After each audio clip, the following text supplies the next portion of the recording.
slated for demolition. Might be a week past that, but it won't be here for the October reunion. So we just wanted to give everybody a chance to come out, say goodbye. And just real quick, I would like to know how many former students or residents are there here tonight? Yep. Did you mean inmates? Inmates, yes. Yay, that's awesome. That's really cool. How about artists? Artists, yep, I see several hanging out. Okay. How about volunteers? Everybody. Yep, I knew it. This place would not exist without them. And then we have a program called Friends of the Farm, so I know some of y'all are here as well. How about community gardeners? There they are. So we knew when we got out here, no one thing was going to keep this place rolling. So as a result, we diversified. And we're planning on just relocating at some point. Praying we'll find just the right spot. And with your help, I know we will.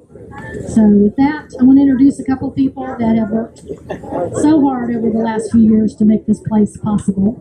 And one standing right here to my right, Scott Schellberger, who is our former board president. Been out here as a volunteer for a long time. And pretty much do anything. His wife, Michelle, where'd she wander off to? Yes. So Michelle has just been amazing. She's taken over so many programs. She's our programs manager and got everything rolling. So I know she's disheartened by having to say goodbye to all her artists when the fire happened. We're so happy you're back to see, and maybe we'll meet again. And then Alicia, where are you? Yes. The second generation. Hold up your hands, girls. Yes. The Farmer League goes on. And I know I'm going to forget somebody. Where's Karen Hooks and the Hooks family? There y'all are. Institutions out here. Mr. Greb, did he leave? No, it's still there. Mr. Greb. Mr. Greb, if I calculated correctly, you have been here 69 years. Yeah! Is that right? Yep. He says a little bit more years than that, but anyway. Yes. 95, but nobody's counting. Anyway, who else am I forgetting? Look around. We got our animal ambassadors. There's Alicia. And then Lindy Strite over there. Lindy, that's our animal ambassador coordinator. And I know I'm forgetting somebody. That feels really bad. Oh my gosh, Janet Knox, yes, another extraordinary, and Kathy Nelson, who is our bunnies mama. Yes. And everybody that's taking care of all these animals, you just don't see that on a normal farm. We would have never had them without their help. I see Monica Woods is one of our newest staff people, and she runs our Growing Urban Farmers program, so that will come with us wherever we go. And then last but not least, unless I think of somebody else, so there's Michelle's mom. Yes. Oh my gosh, and Ruth Landers, sorry Ruth, almost let you go. Ruth has been an institution out here, our beekeeper, our gardener, master gardener, master naturalist, and pollinator gardens. Just keep it coming. She's done it all. So we're going to make sure we preserve that. I want to introduce one of our youngins that came up with us. Who? Bert? Oh, Kendall and Lisa. Bert. And Bert. Yep, y'all wave your hands. They've just been volunteers extraordinaire. Amazing. I mean, seriously, you look around, nothing would be here if it weren't for all these people. So, hopefully, coming down to our announcement. Allison, where are you? Okay, come over here a minute. Allison Toomer is Diane Toomer's daughter. People may remember Diane from our original farm stand back in 2016, 2017. And Allison was a wee lad when she was when she was up here. And so she has a story to tell you, and I'm hopeful that you will be compliant. Well, thank you, Sandy. Hello, yes. Again, I'm Allison, Diane's daughter. I was probably, thank you. Hi, I'm Allison. I was probably just like 13 when the first time I came here. I'm now 23. And My story to tell is I want to tell our story, this place's story. I recently graduated college with my degree in English and creative writing, and I want to memorialize this place through a book. I hope to speak with many of you through interviews and one-on-one conversations about your connection to this place, as well as looking through historical records, the archives. I want it to be a piece of the people for the people. And I really am excited about this project because this place has brought so many people together since it first started. Like, look how many of us are here. This is amazing.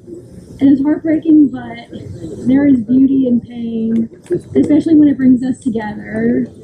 So, if you're interested in speaking with me, telling your story with this place, please feel free to come up to me afterwards or come to Sandy and she will give you my email, my contact information. Yes. We're going to share her information, and I do want to shout out, I don't see any people here tonight. Our board of directors has done a great job. We've also had a committee that formed after the fire that helped salvage all of our museum archival materials and photographs. We were able to salvage some. They're very damaged. But we spent the last 3 months scanning and cataloging and trying to get all that together. And so we're hopeful we'll have something to present digitally at the October 11th reunion. Who's coming? Please, everyone's welcome. And we are going to set up some sort of audio recording thing at, and you're more than welcome to those, where you can come in and tell your story kind of in private. You don't have to do it in front of a bunch of people. And we can use that, you can probably use that for a book, and we can use that for archives. So. The Benedictine sisters. Where is Sister Nellen and Sister Dolores? Where'd you go? There you are. I'm so sorry. They made their way all the way over here from St. Scholastica in Fort Smith. And we're so tickled to have you here. And we can't wait to hear your stories. All right,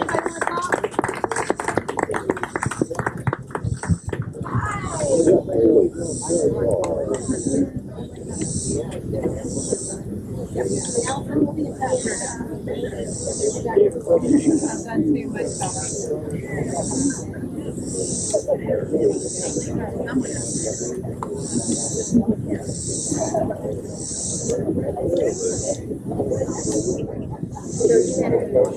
You could.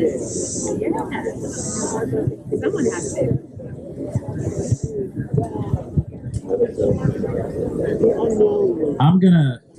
I'm gonna read something I wrote, and I hope I don't cry. But I just wanted to kind of share my story about the place out here.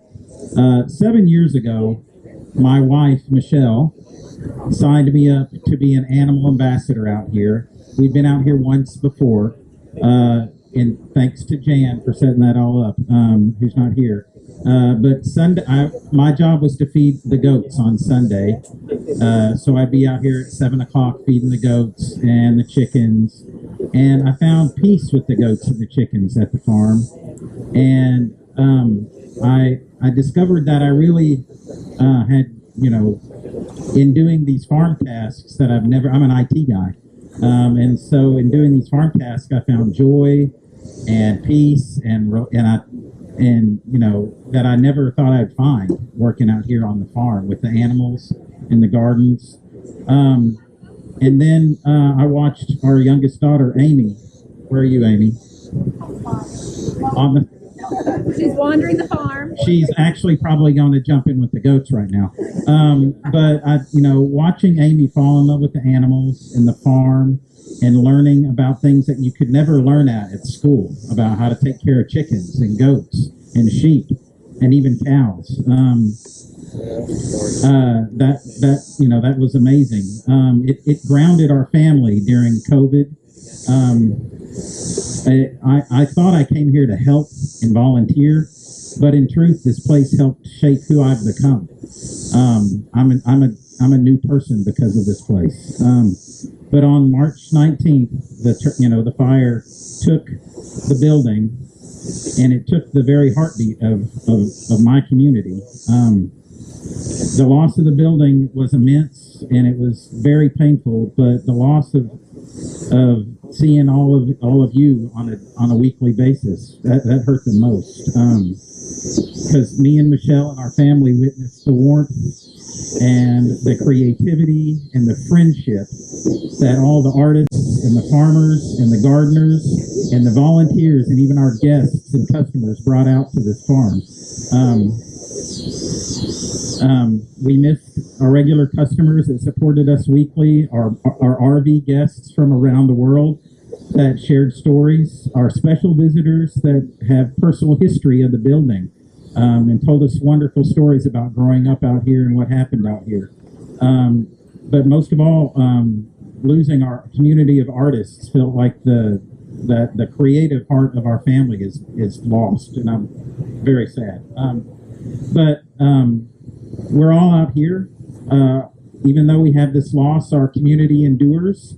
Our farmers and gardeners continue to grow food and flowers and hope every day.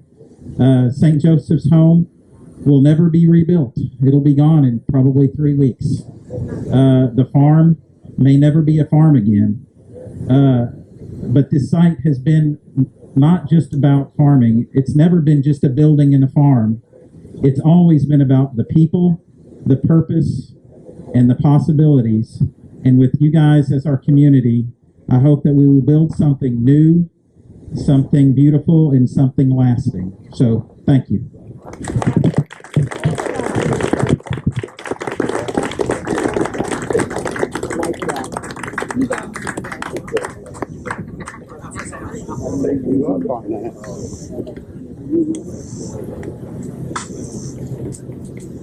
Somebody else has stepped forward.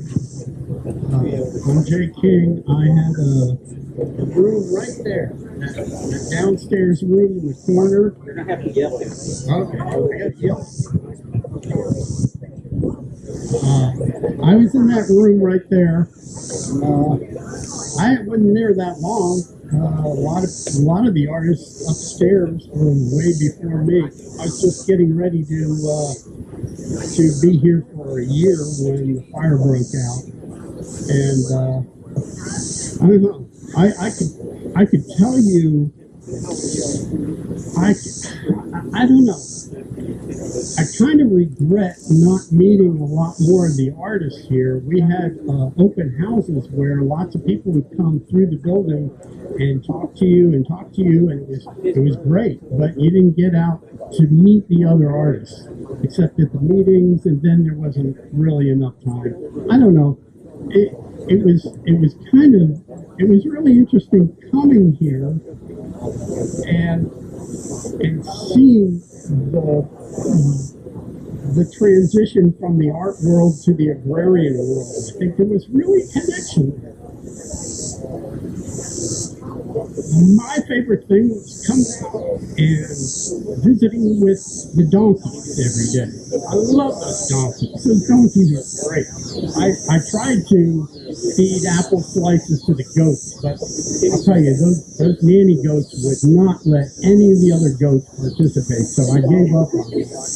But it was great every day to be around that kind of thing. And such friendly people.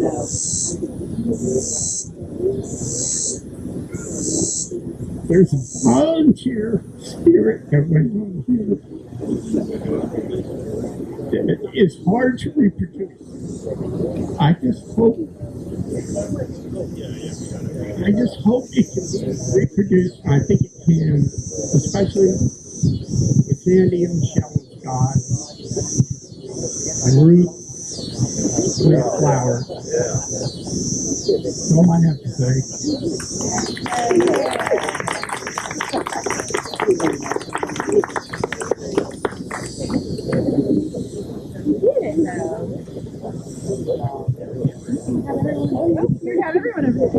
Hi, I'm Don Stripe, and I know a lot of you mostly by my face.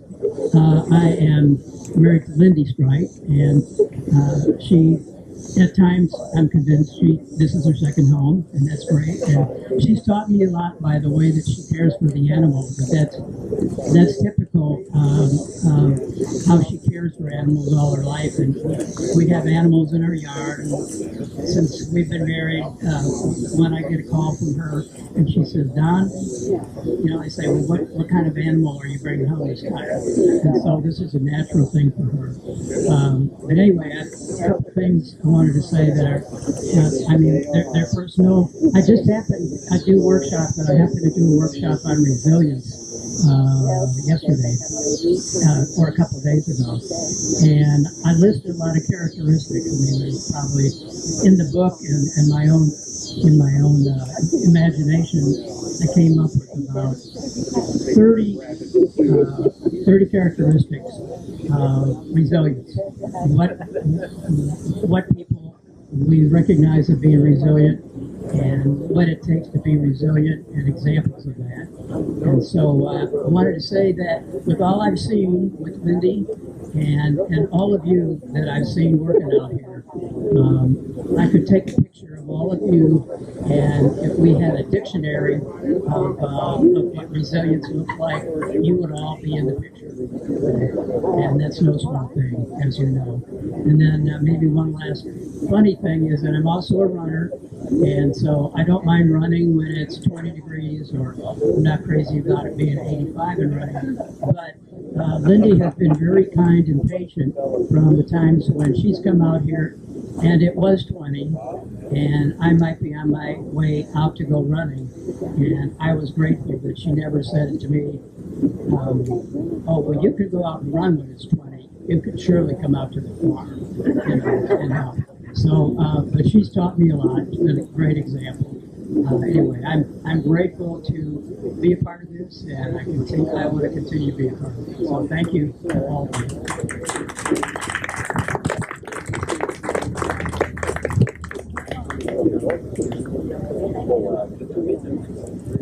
Hi, I'm Paul Urbanus, a former resident inmate. And before it gets dark, any of those who are residents and anyone else would like to maybe take one last stroll up to the barn to kind of get some final memories, because I'm not sure what's going to happen to all that. I think, kind of gather, I guess, around here. I think Sister Madeline's going to ride up in a golf cart. Anybody else needs a golf cart ride, but if anyone's interested, come on over and let's take one final trip and refresh our memories. Come on, Bob.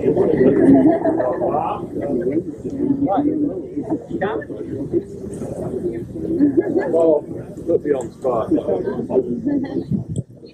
Oh, I will. Mine won't be very long. Make sure you talk right into the microphone so people can hear. Hello, I'm Bob Pilkington. My brother George is here. Pete, my little brother, and George and myself came out here in 1967. And Sister Danielle was our first person to take care of us. And we went through Sister Brian, Sister Conchetta, and poor Sister Charlene and the blackberries. We picked more Where's Billy Bowden at? He's still griping about the blackberries. There he is. Come on, Bowden. Anyway, I just want to say, grateful for everything that we went through out here. We've made a good work ethic in later life with all our family. Come from a family of 10, 9 boys, 1 girl. The 3 youngest of us lived here from 67 to 72, wasn't it, George? 71 or 72, yeah. But at any rate, that's basically what I got, and I love this place.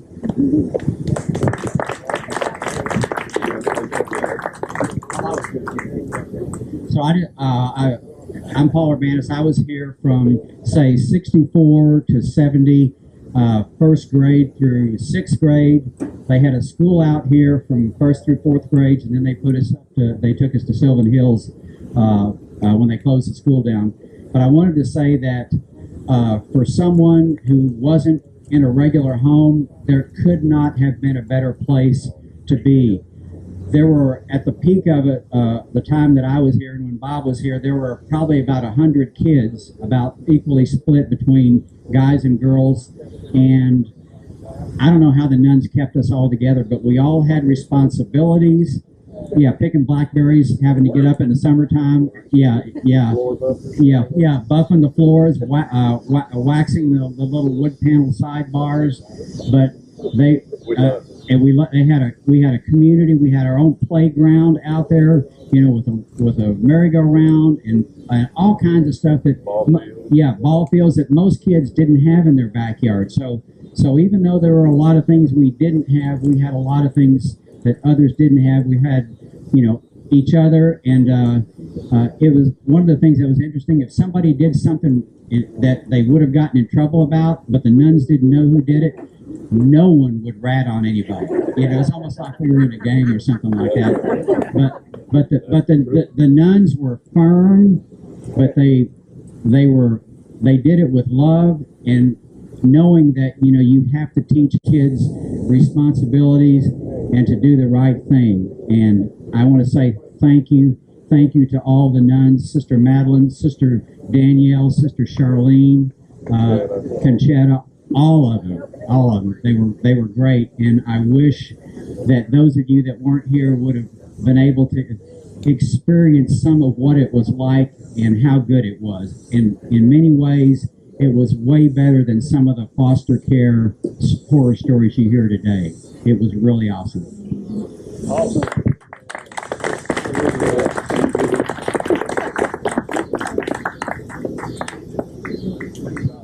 I have to say the building looked incredible, so thank you for all that hard work you put in. I'm Caitlin. I work at the Innovation Hub, which is now part of the North Little Rock Library System. And a few years ago, we were supposed to go undergo a bunch of construction, and we were planning for summer camp. And we made the plan to do a summer camp out here at St. Joseph's because we were partners. And that was my first experience being out here. And I just want to thank you, Sandy, Scott, Michelle. This place has changed my life.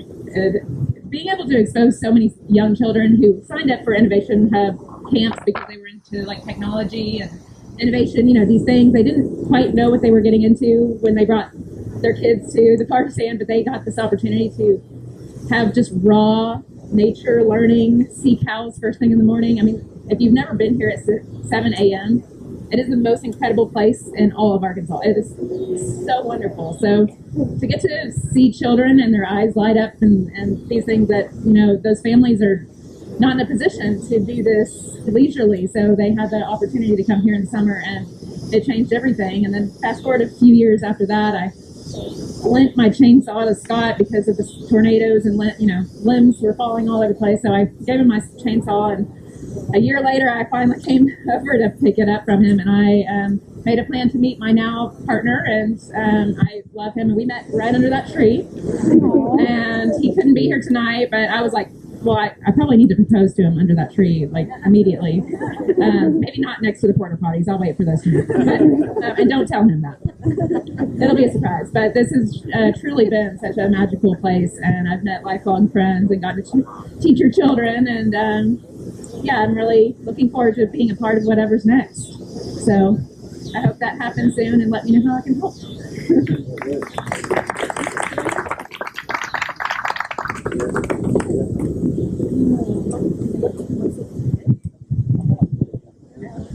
My name is Paul Francis, and between my two younger sisters and my younger brother and myself, we spent 19 years here. And I was the lucky one. I was the oldest one of the bunch. And there was some funny stuff that happened here, and I thought I'd pass one along.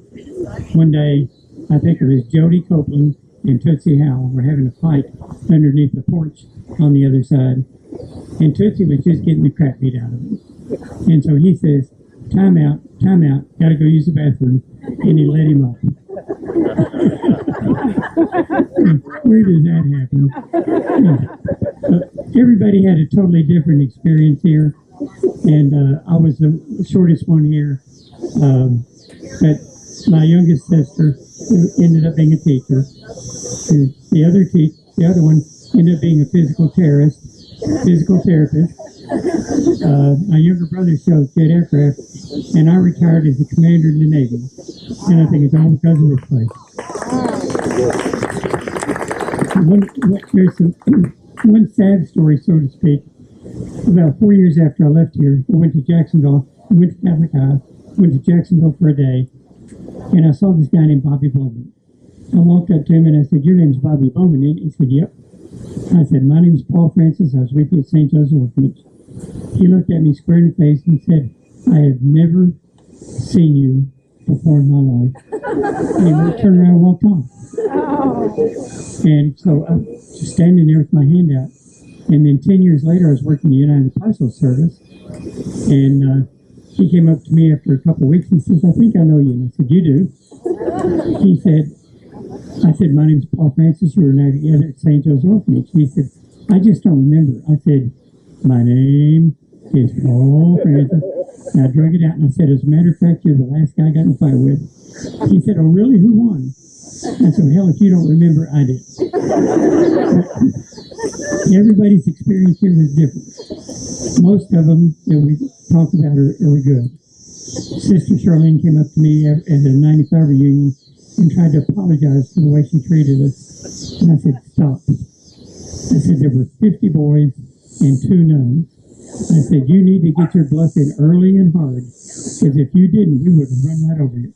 So you have nothing to apologize for." She did.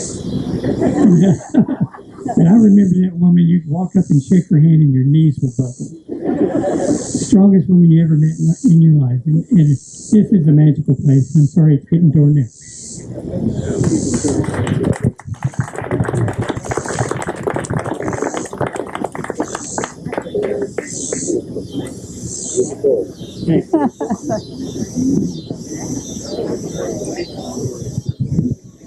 Hey, my name is Kitty Austin, and of course the nuns didn't want me to be known as Kitty because that was a wild animal's name.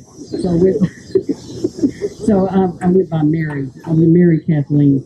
But anyway, that's my alias. But anyway, I was here from like 58 to 63 with my little sister and my older brothers. And my sister was the other day, she said, I don't really remember that much. She said, "I remember lining up for Babs, and I remember stealing that kid's stuffed animal and saying my daddy gave it to me, but I didn't really have a daddy, you know."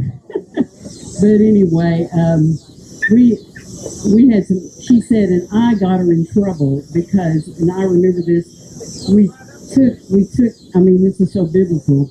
I was picking green apples from the tree, and Sister Gertrude was, that was like off limits.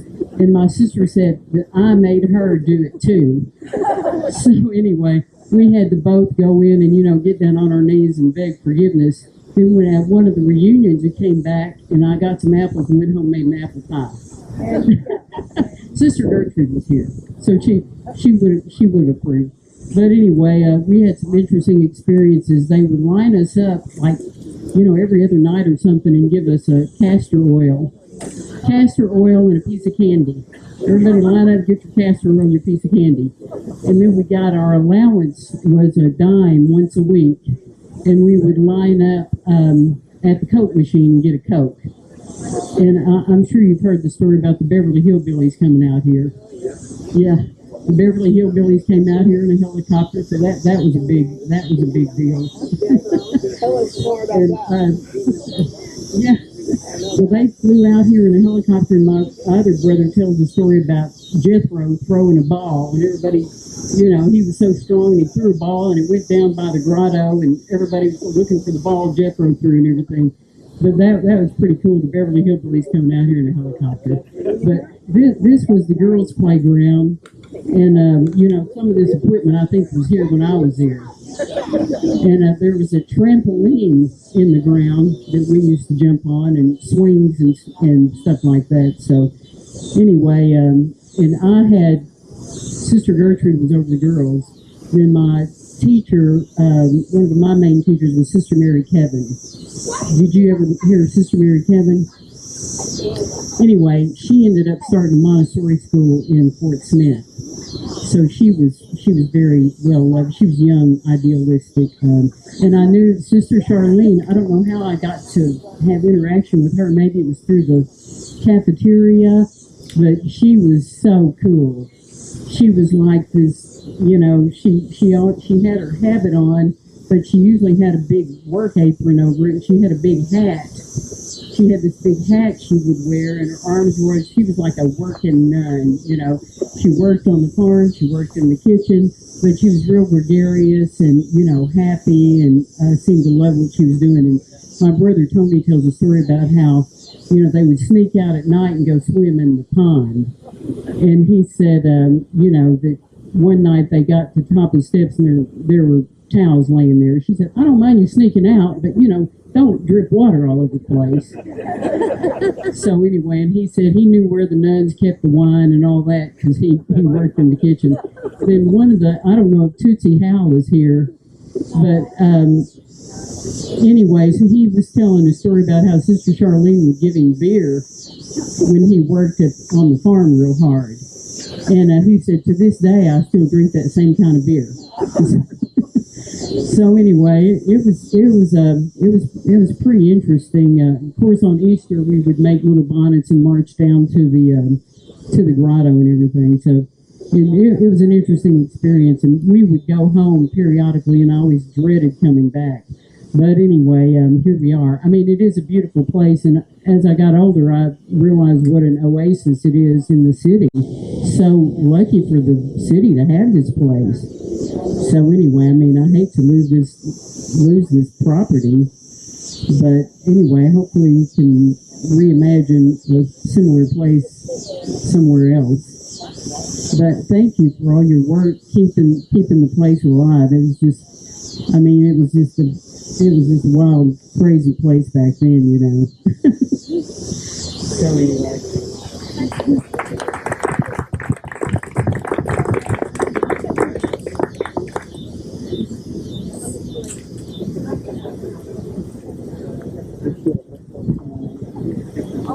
Hello, my name is Julia Rugger, and my six siblings and I were here from 63 to 64, and St. Joseph's Orphanage was actually a lifesaver for my parents because I was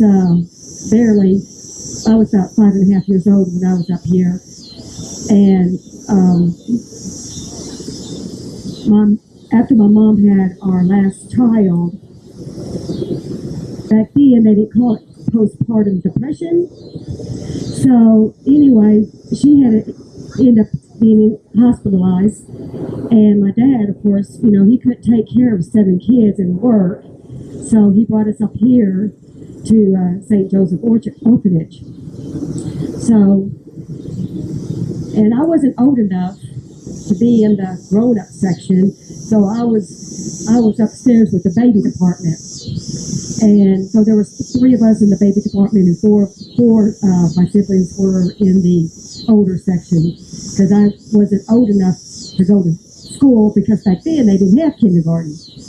And anyway, I just remember being really traumatized when my dad dropped us off and left. And, I remember, crying and telling him to come back. And of course, I didn't understand what was going on, because, back then, nobody talked about, the illness and all that stuff. But anyway, as I grew older, then I understand, what was going on. But like I said, all I remember is this was like the baby section over here, the playground, and the bigger kids or the boys were on the other side. That was their playground. And like a lot of the other residents said, about picking the blackberries. And all I remember I had seen like red foxes out here, and it was kind of, anyway, this was a lifesaver, like I said, for the Rugger family, because, my dad just couldn't handle all 7 of us and work at the same time. So, but anyway, thank you.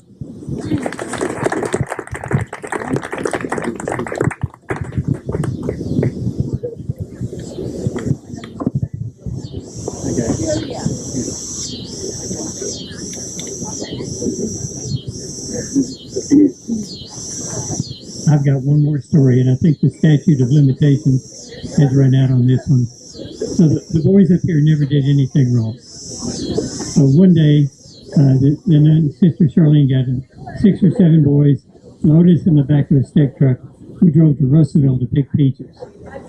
So after a couple hours, we had 75 bushels of peaches and 6 or 7 guys in the back of the stick truck. And we drove back to Little Rock and drove back here. So 7 boys in the back of the stick truck with 75 bushels of projectiles. We threw at anything and everything that moved. This guy pulled up behind us. One of the boys mentioned to him, like, you want a peach? And so he pulled up behind us in his car and he threw the peach and it splattered all over his windshield. This guy just kind of turned his windshield wipers on and went right past rid of it. So we were throwing at anything and everything. And so we came through Conway, and I threw a peach and hit a guy in the butt. He jumped in his truck and chased us down and ran us off the road. And this was a black guy, and he ran up to the person in the passenger seat, and it was a nun. And this guy goes, one of those boys back there threw a peach and hit me. So I stood up and said, I stepped on a peach and I threw it out, and if I hit him, I'm sorry. Sister Charlene says, sit down. So no more peaches were thrown at that time. In 1995, we had a reunion up here. I was standing there, and this guy looked at me and goes, oh, Francis, and he puts me in a headlock, walks me over to Sister Charlene and said, this is the one that threw the peach. And so she walks back behind me and goes, bad boy. And then about an hour or so later, she came up to me and she said, I've always wanted to say this. I guess now it's time. And I said, what's that, sister? She said, great shot.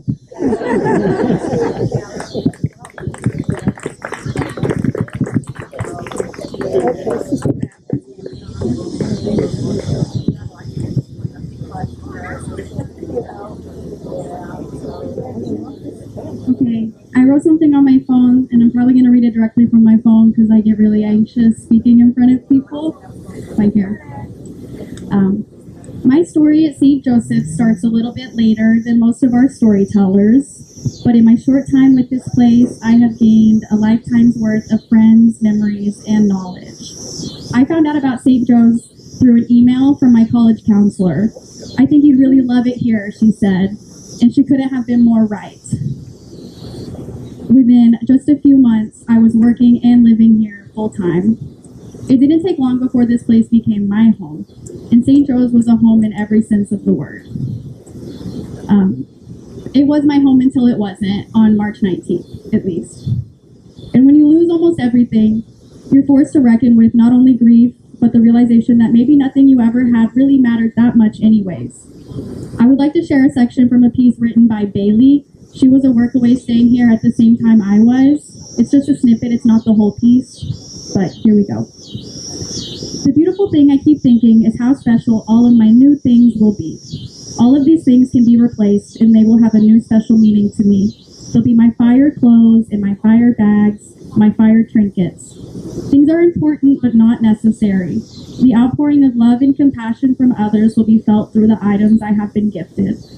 The love I feel from old friends and new is enough to fill my heart and soul to the brim. There's a Bible verse I think that goes about delighting in suffering. This is the first time I am delighting in my suffering. I am delighted because I know this will pass. I know that there is more to my life than just this. And I didn't have to look far to see that, yes, there is so much more to my life than just this loss and suffering. There is love and community. If anything, the fire taught me that it was never the building itself that felt so much like home. It was the people. The ones who took initiative to secure me housing when all I felt like doing was crying. It's the people who rummaged through boxes in their garages just to make sure I had plates to eat off of. It's the folks who bought out my entire Amazon wish list in less than a day. And the people who still check in to make sure me and my kitties are settling in all right. As long as I have this community, I will feel at home wherever I go.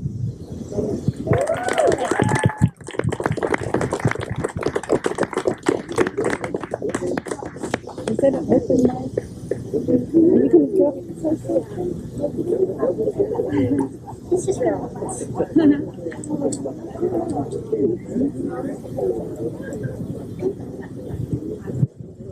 Well, I'm kind of scared to talk to people, but I can listen. So I just wanted to say that my grandma used to live in an orphanage, and that one day my mom came to the orphanage, and she was like playing and stuff. And it was really great. And she spent a week with the nuns. And one day she was riding one of those little car things, and there's a carriage in the back. And there's lady, I think she was a nun or something, and she was riding in the back. And then my mom told me this story a week ago, and she said that she thought that maybe it would be easier to take her downhill, and she went downhill with it, and it went really fast. That the nun fell out, and she fell in the grass, but she was okay though. But yeah, she was 90 years old. But I'm glad she was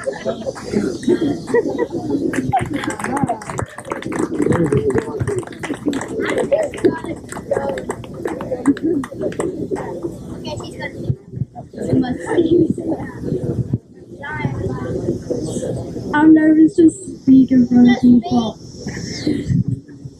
Don't make me speak for you. My grandpa went to the orphanage, and he went there for 1 year, and his sister was there for a lot of years. And it didn't take long until my dad found the family. This orphanage was his family and his home, and it only took 2 days or so for it to happen.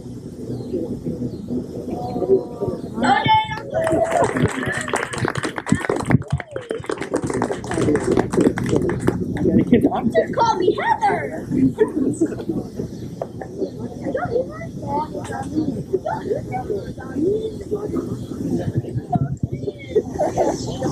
I came to St. Joseph's in 1958. I was born in Little Rock. The only mother I knew for 4 years was Sister Madeline. And I can still remember the days that I was standing in a crib. Okay, sorry. I can remember standing in the crib, and those old radiators felt like a dragon. It was so hot, I'd wake up and I was sweating. And I remember reaching out for a sucker. But I don't know if they used to give suckers or not, but I still remember that dream. But Sister Madeline cared for 26 babies with 24 cribs. She was approximately about 24 years of age when she came here, and she didn't leave at 4 o'clock. She stayed round the clock. So what a tribute she provided for the children of St. Joseph. I remember as little infants, not infants, but little children, they would wash us down on the first hall down there on the left. And as we'd walk down, and we would all be butt naked, and we'd all get in the bathtub, and it was the nastiest water you've ever seen. It was dirty, it was filthy. But as you're listening to the cicadas singing, I want you to remember something called places in the heart. All of you have memories that are sweet and precious and dear. You need to hang on to that. Don't hang on to the catastrophe. Hang on to the place in your heart, the things that God has blessed you with. I told Paul Urbanus, I said, Paul, over 100 years ago, God gave a man a vision to build an orphanage in this city on the highest peak of North Little Rock. 300 acres, and he brought nuns from around the world. I know Sister Charlene's personal story. I know Sister Madeline's personal story. I know how Sister Charlene, as an 18-year-old girl, was called by God to be a nun. And here's what she told me. I said, why did you become a nun? She said, because of the 12 children in our home, my next oldest sister wanted to be a nun too. And I went that night and I prayed. I said, Lord, if it's your will for me to be a nun, place her on my sister's heart the next day to not want to be a nun, but stay home and take care with the rest of the kids and mom and dad. So that morning she said she got up, helped prepare the meals with mom and dad, all the kids lying around the table, and then while they were sitting there, out of the blue, her sister said, I have decided I'm staying home with mother. and dad and take care of the kids. And she said that was confirmation to her heart that God had called her into the nunnery. Sister Madeline told me that when she was called, she was in the 8th grade down in South Arkansas. And she said she remembered the teacher was asking all the 8th grade girls, what are you going to be when you grow up? And each one would stand up and tell their testimony, what they were going to become as young ladies. And she said, I don't know what I was thinking, but when it's my turn, she said, she stood up, she said, I'm going to the monastery. And she didn't realize what she was saying, but I believe that that was a God directive for you, because you got more kids than you've ever had in your life because of all of us. To show you how God is so good, I was supervisor manager for a company called Eagle One Logistics. I managed about $12 million worth of pharmaceuticals a day and ran 2 companies and taught school and also pastored a church. I was working one morning going to Veterans Administration to deliver pharmacies there, and I had been visiting a member of my church at Calvary Baptist named Gene Snyder. Gene was a retired school worker that directed all the food programs for the Pulaski County Special School District. And I knew her because I had preached her husband's funeral. And she called me on Thursday morning and she said, Ken, I can see her. I thought, she's in her 80s. I'm thinking, what is wrong with you? I'm driving to deliver these drugs to the hospitals and you're having this crazy moment. And I'm thinking, what's going on? She said, I can see her. And I said, who? Little Mary. And I thought, well, I don't know who Mary is. Come to find out, I said, well, what were you doing in the dream? So I asked her, what was the dream about? She said, we were singing together. Mary was 2 years of age. We were singing, ring around the rosies, pockets full of posies, ashes, ashes, we all fall down. I thought, dear God, what is she trying to ask? What is she trying to say? I said, I'm on the way, I'm in a hurry. I said, Gene, maybe God is trying to let you know that He understands the magnitude of your losses of your little 2-year-old daughter. She said, well, by the way, can you eat fish with me Friday night? I said, sure, I'll be there. What time? 5 o'clock. I showed up. The next day, I'm sitting there in her little house. She's a widow woman. Her front yard's got all this junk in it, as you can understand. I'm talking about these old lights that are rusty and all this stuff. It's a mowing nightmare. It's a headache. And so I'm sitting there and helping her with the meal. She's cooking fried fish. It's Friday. And all of a sudden, we have our prayer. I clean the dishes, go out on the front porch. I'm sitting down. She gets up, walks back in the house. She comes and hands me a portrait, an 8x10 of a woman in a brown dress with a white veil. I said, well, who is that? She said, that's Mary. You mean your daughter that you lost? Yeah. She said, my stepmother gave her away when I went to get married to Paul, who I thought would be a good daddy for little Mary. But when I came back from the wedding, her stepmother gave her baby away to a family that had been requesting her. So she said, you're 18, you're not old enough to take care of a baby. And she said, I spent years looking for her. And I looked at it since I'd worked at Radio Shack for 8 years. I looked at it, I saw these old, you remember the old numbers, SK5, 3939, stuff like that? I saw that, and then I saw the name of the city, and I saw a state. I said, give me your phone. And the first thought I had in my mind was, the first thing I said, God, I have no clue where she's at. She's probably dead. She's got to be 60-something years of age. She's probably dead. I can't find her. And so I said, give me a phone. So she got a phone. I called information. I said, do you have a married so-and-so in such city? She said, we do. What's her address, phone number? I took it down. And after I dialed that number, guess who answered the phone? Her daughter, Mary. I said, Mary, my name is Ken Bunce. I'm pastor of Calvary Baptist Church in Rose City. I'm sitting next to a woman named Gene Snyder who believes she is your mother. Who is this? She said. And I told her again, I said, I'm just a pastor. This woman thinks that you are her daughter, that she lost years ago. Well, how do I know? I said, ask me any question. And here's what she said. How many kids does she have? I said, Gene, how many kids do you have? I don't know. 2 sons and a daughter. And the last daughter that she had, she named also Mary, in honor of her first daughter that she lost. And so Jean was sitting by me bawling and squalling. And I said, Jean was about to talk to your daughter. She said, I can't talk. She was crying nonstop. So I asked Mary, would you like to talk to your mother? I can't talk. I said, here's her address, here's her phone number. Y'all get together and work this out.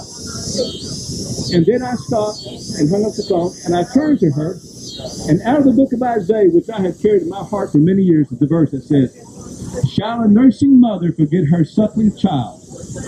And being abandoned by my mother, I understand that. Peradventure some may. But neither have I forgotten you, says the Lord.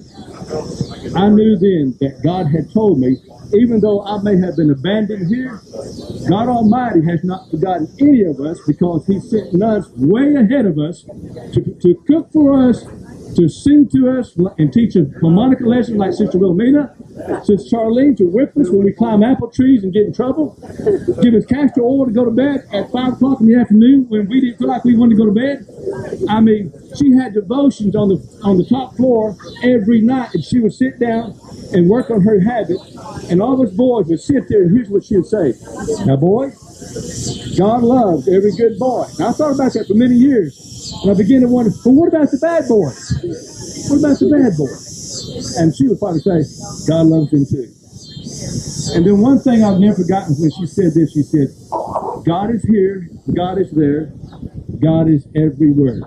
That's one of the lessons I learned from her. So I walked out 4 years of age on the portico, and looking towards the far west and west-southwest, towards the southern stars, I realized then all the lessons about knowing God was right there in that little nun's heart. And in this nun's heart and all the other nuns' hearts, as we were learning how to understand our place in the universe. God has never forgotten one of you, because it says, for God so loved the world. And I hope as you listen to the cicadas later on this summer, you'll find places in the hearts where you have remembered this place because of what God has done. Okay? God bless each of you.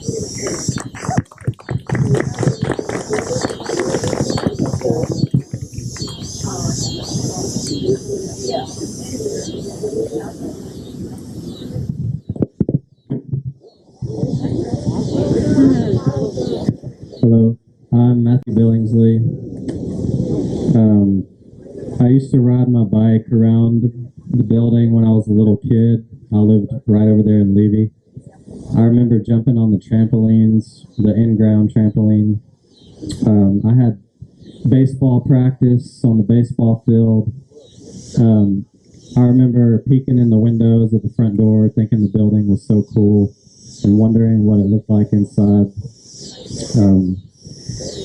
Many years later, I've always done art and painted, and I knew Kevin Cressy and had met him several times, and I knew that he had a studio here, and I thought one day maybe I could have a studio there, and that it was really cool.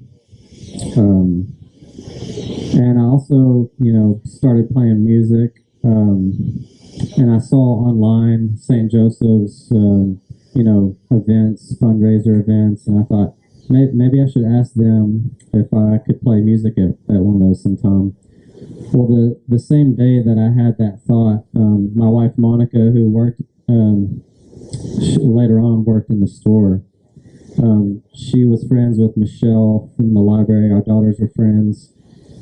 She said, hey, I talked to someone that I've known and seen at the library for a while about St. Joseph's, and that was on the same day that I had this thought about, coming here, and so then it turned out, I got to have rent a studio out on the 4th floor. My wife Monica started working in the farm store. I started playing music here at the events, and what was, it would be so cool, it's such a cool building, turned into a lot more. I got a family out of it. So, thank you. I love you all. Thank you so much for being part of my family.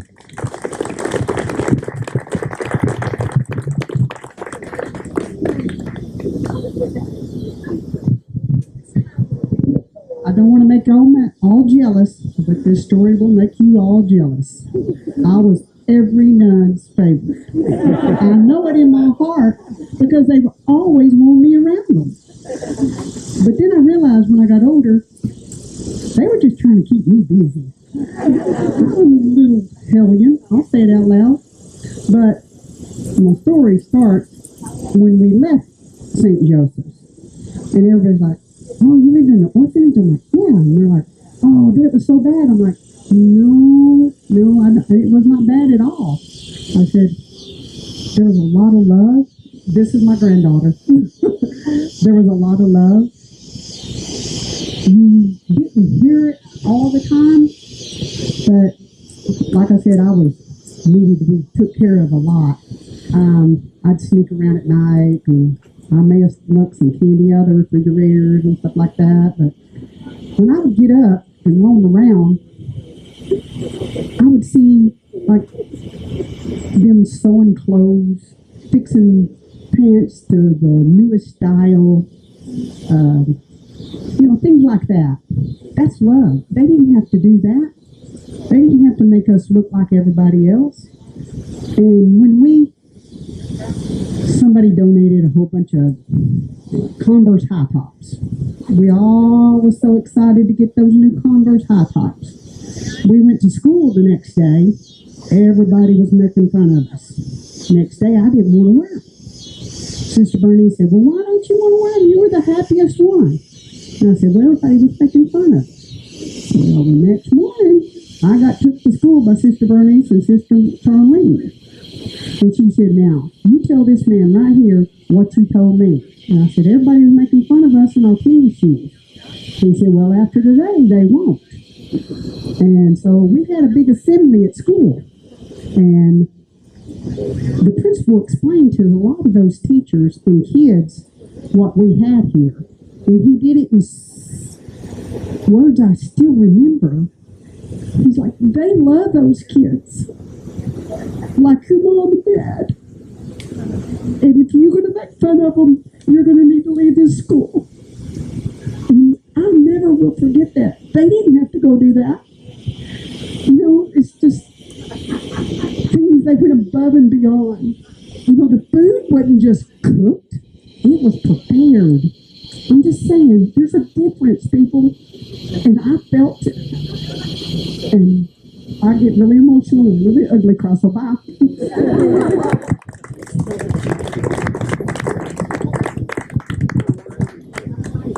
I got bug spray here if anybody needs bug spray. Hello, everybody. I want to tell you I have loved listening to everybody's story about St. Joe's. Oh, okay. Okay.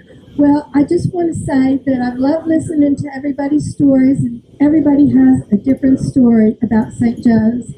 And I have a little story too, but I'm not going to go into a lot of detail. I know it's getting late, but I want to say that I know a whole lot about St. Joe's as an orphanage, but I wasn't here as an orphan. I was here for a different purpose. After St. Joseph's closed as an orphanage, and I think it was around 1978, I had the good fortune to meet Sister Madeline over there, and she told me about a position that was open here for someone to help start up a daycare. So there were still orphans here when I came here, but not for long. And we put out to open up a daycare center. And I have two excellent friends here today, Sister Madeline and Sister Dolores, who I worked with for years. I was here for 6 years, but there's more to St. Joseph's Orphanage than an orphanage. It was the most wonderful daycare center I have ever been in. And because of St. Joseph's, I made a career out of working in daycare centers, being directors of daycare centers for over 41 years. But I started here, and this was the most peaceful, loving place that I have ever been in. The children came here in droves. I think at one time we had about 100 children a day. And they were loud and happy and free. They had this whole place to become who they were. And this was one of our wonderful playgrounds. And I remember when you talk about Sister Gertrude, Sister Bernice, Sister Charlene, I knew Sister Frederick, Sister Gertrude, all of them. were still here, and instead of their purpose being an orphanage and taking care of the children and being like parents to them, they were still being like parents to these children.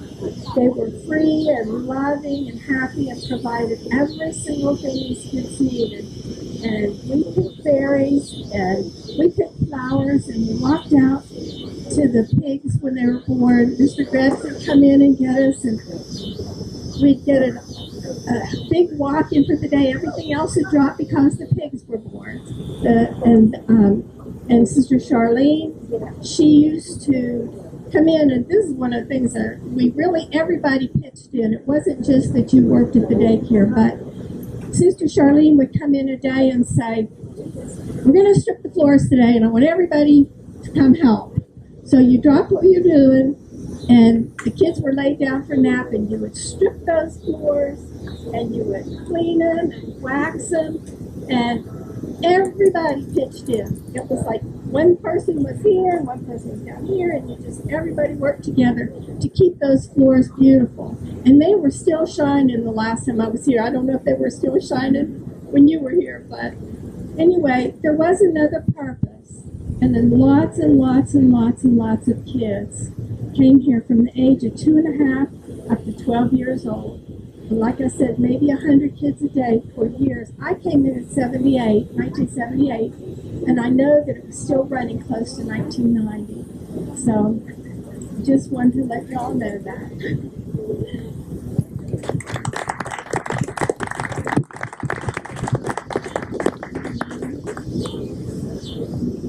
No, you go ahead. Go ahead. I got time.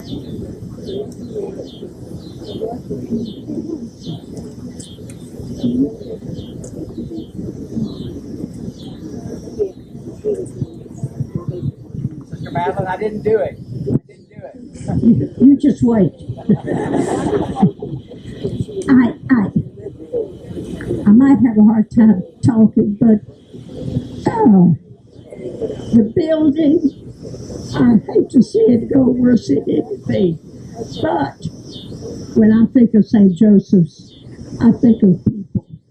And I think of so many kids that I took care of. And I can see a bunch of them still lined up in those little cribs. And I'll say something about, up at the monastery, we'll be talking about these, and I'll say, oh, I remember that little kid. And Barbara say, well, what was his name? I said, Matthew, or there were some, and she said, you remember all those kids? I said, well, yes. I said, they were my kids. And anyway, all the reunions that we have had, I have gotten so much in love and encouragement and affirmation from all of you kids, and I'm just so grateful. When I said I'm going to a convent when I was 14 years old, I had no idea where that came from. But when I was, Kenny says I was 24. I don't remember exactly a year that I came down here, but that was my dream, to work at the orphanage. And I finally got the opportunity. So I ended up spending like 28 years here. And it was three different terms. But my years here were the best years of my life. And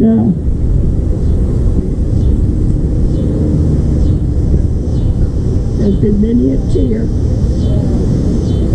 Sometimes I would cry when some of the kids were going home, because I knew they weren't going back to a decent home. And I remember, oh my gosh, I remember crying so. But they have bounced back and they have done well. And so I'm proud of all you kids. I love you. We love you.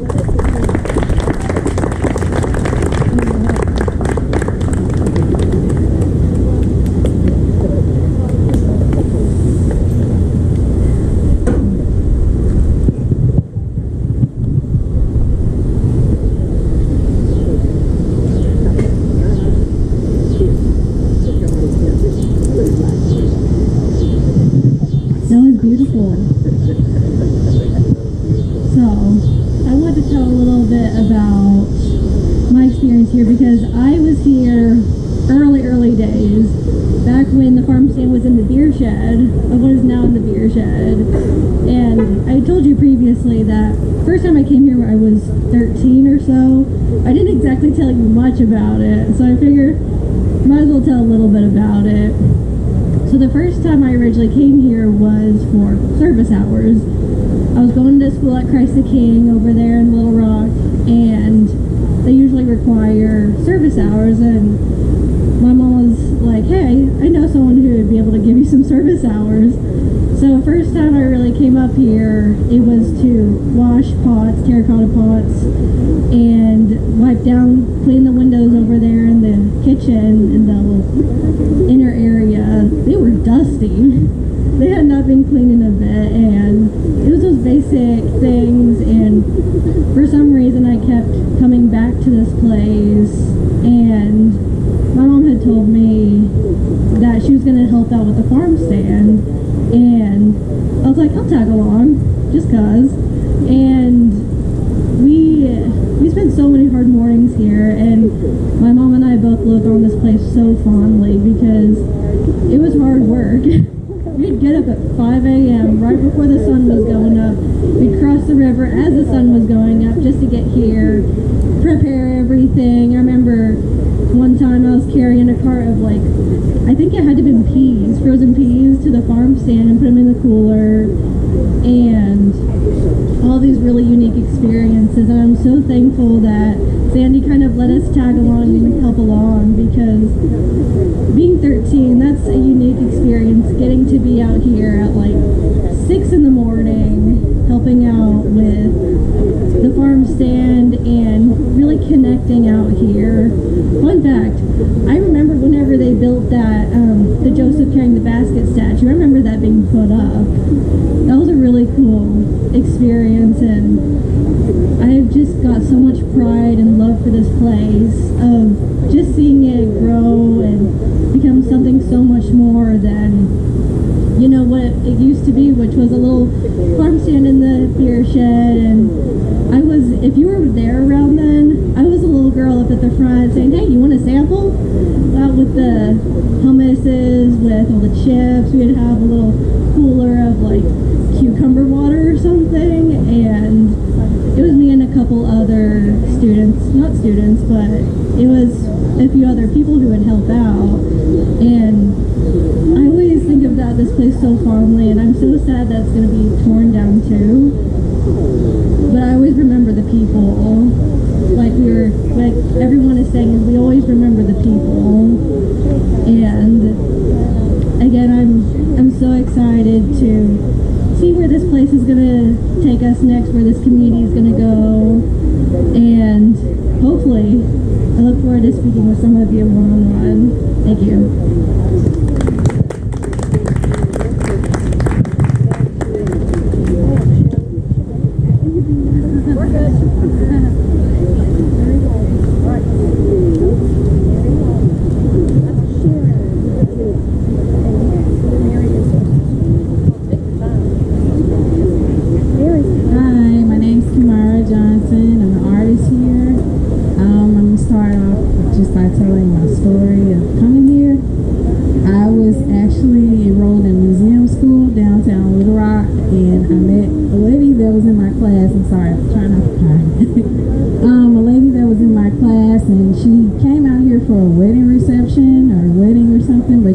me that they had studios here. So I kind of wanted to look into it. So I Googled it and I called and I talked to Sue. And then when I got here, I met Sandy and Sue. And eventually I met Michelle. And I'm thankful for all three of y'all. You just don't know. Everyone out here, actually, everybody that came and helped me with anything, I thank you so much. I guess my biggest memory was actually coming out here the first day that I came out here. And I met Peach, I met the dog. And she was so welcoming, and I don't know, we just had like a bond, and I love seeing her coming out here, just getting out the car and coming to my studio. But when I got to my studio, there was like a lot of furniture that was there beforehand. They were kind of like still moving stuff out. This was 2021 during the pandemic, around that time. So this year would have made it like, it's 5 years, is that right? Yeah, okay. So coming out here, the studio was full with furniture and they were still moving everything out. So when everything finally got out, I was like, oh yeah, I definitely love this place. Like I've always loved it, but coming out here, just seeing the studio just clear with everything, just space for me to fill in anything that I needed to fill in. I thought that was like a warming feeling. When I first came, like I said, I met Peach and then I came to the studio. Just looking around the studio, I was right across the hall from the chapel. So that was, sorry, I'm trying not to cry. That was like so amazing to me because I just felt like it was just a higher place, like it just felt connected to God. So other than that, I looked out the window, I saw the statue. I was on the 3rd floor, by the way. So everything about the studio was just magical to me, like it just stood out. Coming in there, when I met Sue in there and we were looking around, I saw a paper in there with a name of my childhood home, like where we used to live at. So I thought that was cool. So I was like, okay, I want to be in this studio right here. So another memory is the farm stand. I loved going to the farm stand. I loved picking flowers and putting them in the studio. So it's just a lot of things that I'm gonna miss about this place, and I hold you guys dear to my heart, and I thank you for everything that you've done for me and everyone out here. Thank you so much for being a family.